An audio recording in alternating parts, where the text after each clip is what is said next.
মাননীয় স্পিকার, আপনাকে ধন্যবাদ আমাকে সুযোগ দেওয়ার জন্য।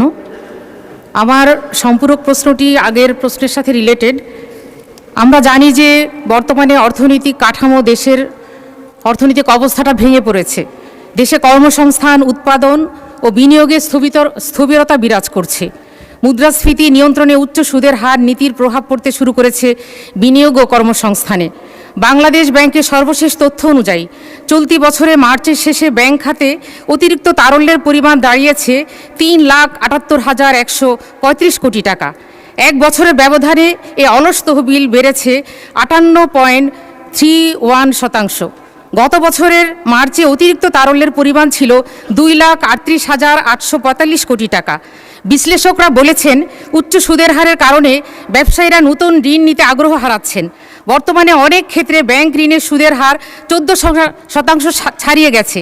উদ্যোক্তারা নতুন বিনিয়োগ ও ব্যবসা সম্প্রসারণের সিদ্ধান্তে পিছিয়ে যাচ্ছেন। এর প্রভাব পড়ছে কর্মসংস্থানে। আমি এই বিষয়ে একটি হাদিসের উল্লেখ করব।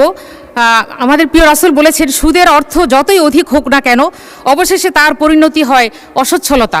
ইবনে মাজা এসেছে। তো আমি এই অবস্থা নিরসনে মাননীয় প্রধানমন্ত্রীর কাছে কি পদক্ষেপ নিয়েছেন সে ব্যাপারে দৃষ্টি আকর্ষণ করছি। আসসালামু আলাইকুম। মাননীয় প্রধানমন্ত্রী। ধন্যবাদ মাননীয় স্পিকার। মাননীয় সংসদ সদস্য, আপনার প্রশ্নটি একটি খুবই গুরুত্বপূর্ণ এই কারণেই, আপনি যদি নিজেই আপনার স্ট্যাটিস্টিক্স যেটা আপনি উপস্থাপন করলেন সংসদের সামনে, সেটা যদি আপনি দেখেন, আপনি সব এক বছর আগের স্ট্যাটিস্টিক্স আপনি ওখানে উল্লেখ করেছেন।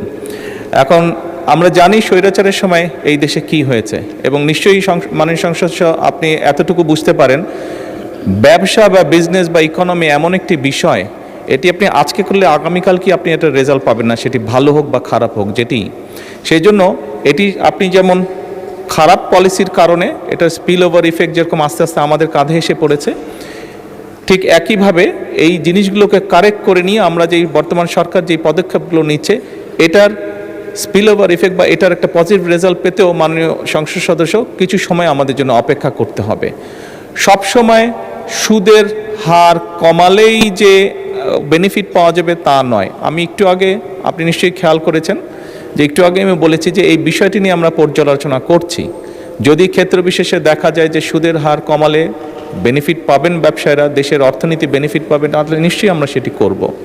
তবে এখানে আপনি বাংলাদেশ ব্যাংকের স্ট্যাটিস্টিক্সগুলো পড়লেন, কিন্তু সেখানে বোধহয় যদি আপনি আরেকটি তথ্য উল্লেখ করতেন তাহলে বোধহয় ভালো হতো। নিশ্চয়ই আপনি পত্রিকায় দেখেছেন, আপনি তো রিসার্চ করে এসেছেন, যেভাবে আপনি পড়লেন তাতে বোঝা গেল বাংলাদেশ ব্যাংক যে 60,000 কোটি টাকার একটি ফান্ড তৈরি করেছে, যে বিভিন্ন শিল্প যারা বিভিন্নভাবে সমস্যার সম্মুখীন হচ্ছে, তা যাদের এর মধ্যে যাদের ক্রেডিবিলিটি আছে, সঠিকভাবে যাদের ক্রেডিবিলিটি আছে, যারা সত্যিকারভাবে ব্যবসায়ী, তাদেরকে অল্প সুদে, ওটা বোধহয় 9% সুদে তাদেরকে ইন্টারেস্ট রেটে তাদেরকে সহযোগিতা করা হবে।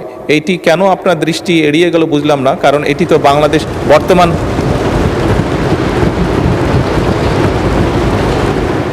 আপনি এর আগের এক বছর আগের হিসাব বলেছেন, বর্তমানটি কেন এড়িয়ে গেল আমি ঠিক বুঝতে পারিনি। হয়তো এড়িয়ে যেতেই পারে, যাওয়াটা হয়তো স্বাভাবিক এত নিউজের মাঝে।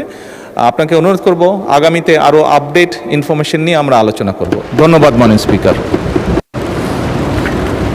বেগম জহরত আদিব চৌধুরী।